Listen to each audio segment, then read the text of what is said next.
All right, let's dive right in. We're going to talk about those unspoken tests that happen in conversations all the time. Those moments when you can just feel someone isn't just listening to you, they're analyzing you. You know that feeling, right? That little sense that your words, your reactions, maybe even the way you pause, it's all being clocked. Well, guess what? You should probably trust that feeling. It happens more than you think. And today, we're going to break down exactly what to look for. So, where does this all start? Well, think of it like an audition you didn't even know you were giving. Before anyone starts actively testing you, they just watch. They're gathering data and a quiet social evaluation that you're completely unaware of. This is ground zero, and it's not necessarily about judging you, at least not at first. It's really about them building a baseline.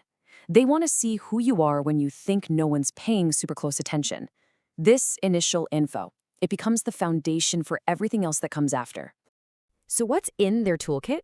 Well, for starters, they're watching your unguarded reactions, what makes you genuinely laugh, or what gets under your skin.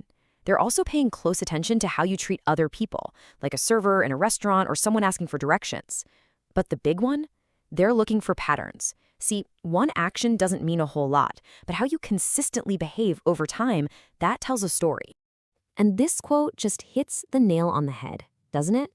That's the whole point of that initial observation phase. It's in those small moments, how you handle a tiny inconvenience or react to a surprise, that people feel like they're getting a peek at the real you. Okay, but what happens when just watching from the sidelines isn't enough for them? Well, that's when things escalate a little. The person analyzing you goes from simply watching the game to, actively making a move on the board. And this is where the game really changes. It's the shift from passive to active. The person sizing you up is no longer just a spectator. They're now part of the action, deliberately setting up little scenarios just to see how you'll respond. It's a really subtle but pretty significant change in the whole dynamic. So what do these tests actually look like? Well, first up, you've got the disagreement test. They might challenge a small opinion you have just to see if you get defensive or can handle a debate. Then there's the pressure test, creating a little bit of stress to see how you operate when things get tough. Another really powerful one is the silence ploy. They just go quiet, letting you feel this awkward pressure to fill the void, which often means you reveal more than you planned. And finally, you have choice limitation, where they give you just two options to see what you'll prioritize. Each one is designed to peel back that polished social layer we all have. So we've looked at the how, but that brings us to the biggest question of all, right? Why? Why do people do this stuff? What are they actually trying to find out with these little psychological games? When you boil it all down, it's about one thing: information. Every single test is a hunt for more data about you. But here's the crucial part. What's the motive behind that hunt? Is this person just genuinely curious, trying to understand you so they can build a real connection?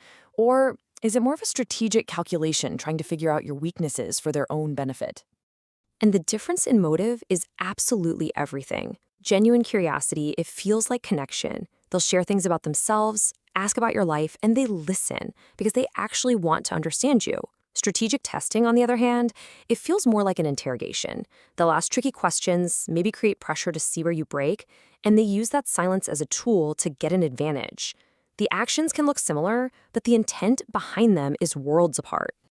So let's just call it what it is. A psychological test, in this sense, is a social strategy.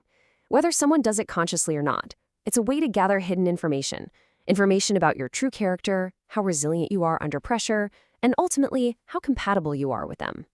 And that is the bottom line. It doesn't matter if it's a potential friend, a new boss, or a romantic partner. All these observations and little tests, they're all part of a search for the authentic person behind the social mask, to see if the you on the inside really matches the you they see on the outside. So, I'll leave you with this thought.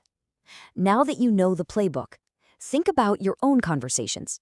Are you more often on the receiving end, the one being tested? Or are you, maybe without even realizing it, the one who's doing the testing?